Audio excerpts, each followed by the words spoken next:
हम स्टडी कर रहे थे किनेटिक्स ऑफ हेट्रोजीनियस कैटालिसिस और इसका जो पहला केस था वो था यूनिमॉलिक्यूलर रिएक्शन और जो सेकंड केस है वो है kinetics of bimolecular surface reaction. In the case of bimolecular surface reaction there are two mechanism. यहाँ दो मैकेनिज्म हैं। डिफरेंट साइंटिस्ट ने दो मैकेनिज्म डिज़ाइन किए। उनमें से जो पहला मैकेनिज्म है वो है Langmuir Hinshelwood mechanism, Langmuir Hinshelwood mechanism, and second one is the Rideal Eley mechanism. और जो पहला जो केस है लैंगम्योर हेंशेलवुड मैकेनिज्म, इसको हम इसकी डिटेल देखते हैं।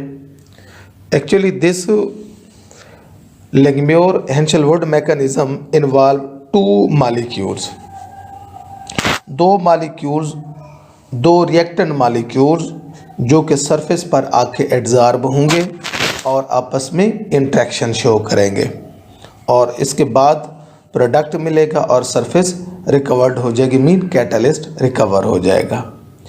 तो अब इस केस में दोनों मॉलिक्यूल एड्जॉर्ब हो रहे हैं।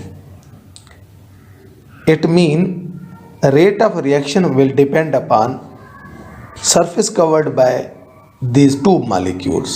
So we can say कि जो surface covered है by reactant A molecule and surface covered by B molecule have a significant effect on the rate of bimolecular reaction.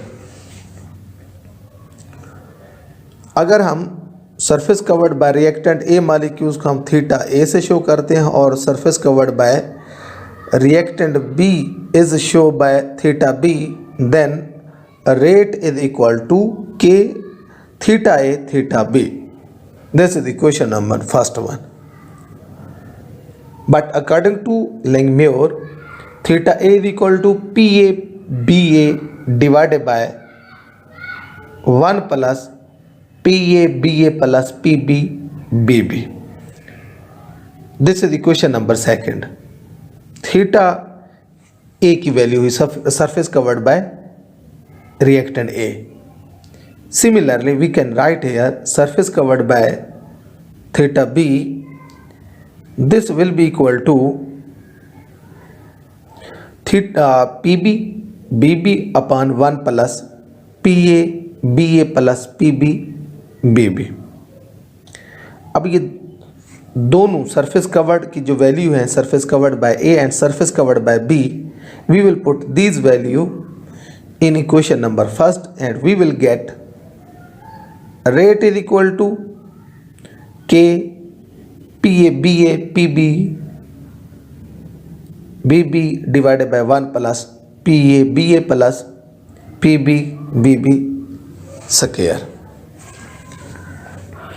अब इस इक्वेशन को हम यूज़ कर सकते हैं and we can write here, we can note here कि अगर हम किसी एक गैस का, एक रिएक्टेंट का प्रेशर कांस्टेंट करें और दूसरी जो गैस है उसका प्रेशर हम बढ़ाएं, तो we will note that rate will increases up to maximum by increasing pressure and then decreases by increasing pressure. तो पहले रेट ऑफ रिएक्शन बढ़ता जाएगा और फिर डिक्रीज होगा। अब ये जो रेट ऑफ रिएक्शन बढ़ता है मैक्सिमम पॉइंट पर, यहाँ P A B A will be equal to P B B B, दोनों का जो प्रोडक्ट है ये इक्वल हो जाएगा। अब जो नेक्स्ट जो डिक्रीज है ऑन फर्दर इंक्रीजिंग प्रेशर, अगर इंक्रीज प्रेशर हम फर्दर करें तो इसका जो रेट ऑफ रिएक्शन डिक्रीज होगा। इसकी रीज़न ये है कि जो स्ट्रॉन्गली एड्जॉर्ब स्पीशीज़ होती है या रिएक्टेंट होता है वो वीकली एड्जॉर्ब रिएक्टेंट को रिप्लेस कर देता है। यहाँ हम एग्जांपल देखते हैं। For example hydrogenation of cyclopropane in the presence of a group A metals group A metals. अब ग्रुप ए जो मेटल्स हैं उसमें ग्रुप ए में जो मेटल इन्वॉल्व हैं उनकी लिस्ट दी गई है। कोई भी इनमें से कैटलिस्ट यूज़ कर सकते हैं, आयरन है, निकल है, कोबाल्ट है, एट्सेट्रा। तो उनके ऊपर हम हाइड्रोजनेशन स्टडी कर सकते हैं विद ऑन दी साइक्लोप्रोपेन। तो इस केस में जो प्रोडक्ट हमें मिलता है वो प्रोपेन मिलेगा। और when we compare these two reactant, which one is strongly adsorbed, that is the hydrogen strongly adsorbed है, that can replace cyclopropane। तो इस तरह जब हम रेट ऑफ रिएक्शन को स्टडी करेंगे तो रेट ऑफ रिएक्शन बढ़ता जाएगा, जो जब डिक्रीज होगा due to the replacement of cyclopropane by hydrogen. तो ये केस था लिंगम्योर-हेंशल-वुड मैकेनिज्म। और जो दूसरा केस है वो है राइडल-अले मैकेनिज्म। राइडल-अले मैकेनिज्म जो है इसमें दो ही रिएक्टेंट लेते हैं, एक रिएक्टेंट एडजॉर्ब होता है और दूसरा जो है वो गैसियस फॉर्म में रहता है। तो इस तरह जो एडजॉर्ब मॉलिक्यूल है वो सरफेस पे रहेगा और जो गैसियस फॉर्म में रहेगा that can interact with adsorb molecule. अब दोनों केसेस हैं, हम ले रहे हैं दो रिएक्टेंट ए एंड बी। और फर्स्ट केस हम ये देख लेते हैं कि जो रिएक्टेंट ए है that is adsorb and B remain in gaseous form. Then rate will depend upon surface covered by A and pressure of the B.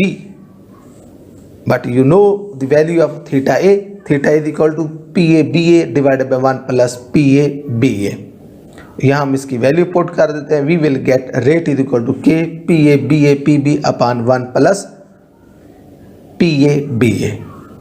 और सेकंड जो केस है वो ये है कि A remain in gaseous form and B is adsorbed. And then in this case rate will depend upon the surface covered by B and pressure of the A, and we will get rate is equal to K PA BA rate is equal to K PB BB PA divided by 1 plus PA BA। और इस तरह के जो reaction है they are involve radical form और atomic form. यानी कि हम कह सकते हैं कि जो ऐसे रिएक्शन जो राइडल-अले मैकेनिज्म को फॉलो करते हैं these reactions involve free radical और एटम्स। और इसमें इनका रेट जो है अगर हम देखें तो किसी एक का प्रेशर बढ़े और तो रेट जो है कि वो इंक्रीज होता जाएगा। This is all about the biomolecular kinetics reaction. Thank you.